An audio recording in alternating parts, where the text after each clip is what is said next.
Assalamualaikum warahmatullahi wabarakatuh. Saudara-saudaraku sebangsa setanah air yang kami cintai, yang kami banggakan dimanapun Anda berada.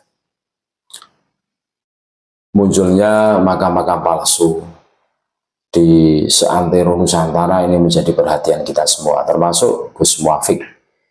Pada saat ditanya tentang fenomena munculnya makam-makam palsu, terbongkarnya makam-makam orang-orang pribumi Nusantara, tokoh Nusantara yang dihabibkan. Ini bagaimana? Ternyata kemunculan makam palsu itu dari dulu itu menurut Gus Muafik sudah ada. Kalau acuannya itu ekonomi, ya maksudnya terlalu kurang melebar. Jadi kalau urusannya bikin makam palsu itu ekonomi, ini tidak masuk. Ada skenario jahat yang diterapkan oleh kelompok-kelompok yang mempunyai kepentingan, tentu seperti itu. Dan kita semua tahu kan, banyaknya makam-makam palsu. Nah, seharusnya kalau memang mereka itu punya data dan fakta ya contoh seperti Robito Alawiyah itu harus mencatat nasab para habib, otomatis ada data catatan dalam buku besarnya Robito Alawiyah. Termasuk pada saat meninggal itu juga harus terdata dengan rapi juga, yang masih hidup berapa, yang mati berapa, terus kuburannya di mana. Nah ini mereka tidak punya data. Terus tugasnya mencatat itu hanya mencatat saja tanpa ada klasifikasinya. Nah ini yang dituntut oleh umat ini hari ini seperti ini. Jadi munculnya makam-makam palsu yang di situ tidak ada datanya, hanya sekedar asumsi, atau yang lebih terkenal dengan istilah ilmu ronsen kuburan ya. Ini tentu menjadi sesuatu yang mencengangkan, sesuatu yang di luar nurul, membagongkan. Orang yang selama ini kita kenal kalem, penuh dengan wawasan kebangsaan, NKRI harga mati, NU, ternyata aktor intelektual dalam bidang memalsukan nasab, membelokkan sejarah.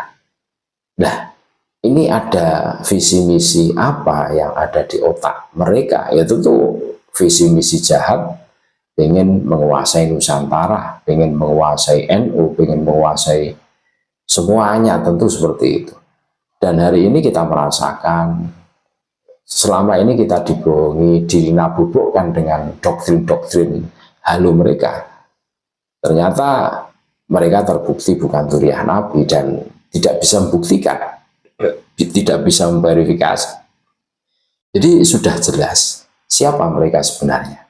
Nah, untuk lebih lengkapnya mari kita simak video dari Gus Muafik pada saat ditanya tentang fenomena kemunculan makam-makam palsu yang bertebaran di seluruh Nusantara ini. Menarik ini. Makam-makam palsu karena orang NU ini senang ziarah, ya kan, senang ziarah. Nah, kemudian ternyata itu makam-makam itu banyak menghasilkan uang, dan kemudian juga ditemukan banyak makam palsu sampai banyak yang harus dibongkar. Ini fenomena apa, Gus? Bagaimana menjelaskan kepada masyarakat? Kalau makam palsu itu kan sebenarnya dari dulu juga ada. Dari dulu sudah ada? Sudah ada kan, dari dulu juga sudah ada. Makanya dulu di Mekah sempat ada makam-makam yang dihancurkan, dikembalikan ke asalnya. Artinya kita butuh sains juga, butuh orang untuk memverifikasi kebenaran itu. Karena itu kan manusia sejarah. Nah ini kan verifikasinya kan verifikasi sejarah sebenarnya.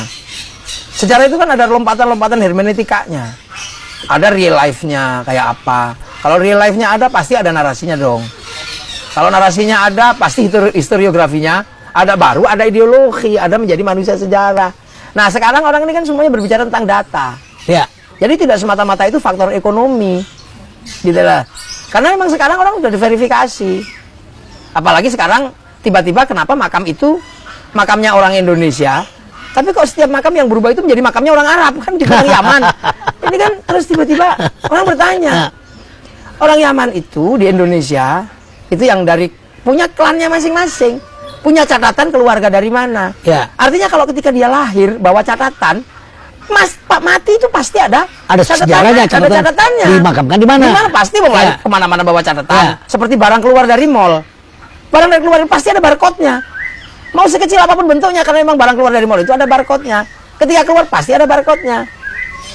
Makanya kalau keluar kok tidak ada barcode-nya, mau dibilang pasti bukan dari mall. Bukan original. Bukan original. Buatan orang. Buatan orang. Nah kan salahnya di situ. Habib itu lahir aja sudah dicatat. Tukang catatnya namanya Robito. Semenjak dia datang ke sini pasti ada catatannya. Begitu dia mati pasti ada catatannya. Loh kok tiba-tiba ada banyak makam berubah menjadi makam Habib. Padahal Habib itu pasti ada catatannya. Kok tiba-tiba ada makam nggak ada catatannya? Pasti bukan Habib dong. Bisa makam orang Indonesia yang lain diganti itu namanya Habib. Mungkin membayangkan bahwa yang paling mulia itu adalah Habib. Karena mereka kan kampanyenya lebih mulia daripada 70 ulama, mereka lebih mulia. Jadi di balik itu semua sebenarnya ada kesalahan yang fatal. Jadi menisbatkan kepada Habib, sementara Habib ini adalah semenjak lahir ada catatannya.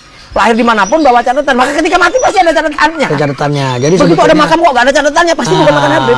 Maka itu harus ada satu mekanisme, jangan sampai masyarakat juga tertipu, karena disitulah masyarakat yang berdoa ternyata bukan di situ tempatnya. Ya, antara lain itu ya salah satunya. Nah tiba-tiba baru kemudian ternyata setelah ditelusuri ada problem ekonomi, ada problem apa itu kan?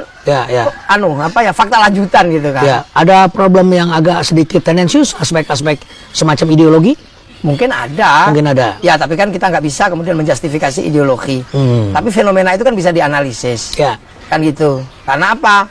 Karena tiba-tiba ada yang mengatakan bahwa yang memerdekakan Indonesia ini Habib, yang menentukan 17 Agustus, Habib, yang menentukan yang bikin merah putih, Habib.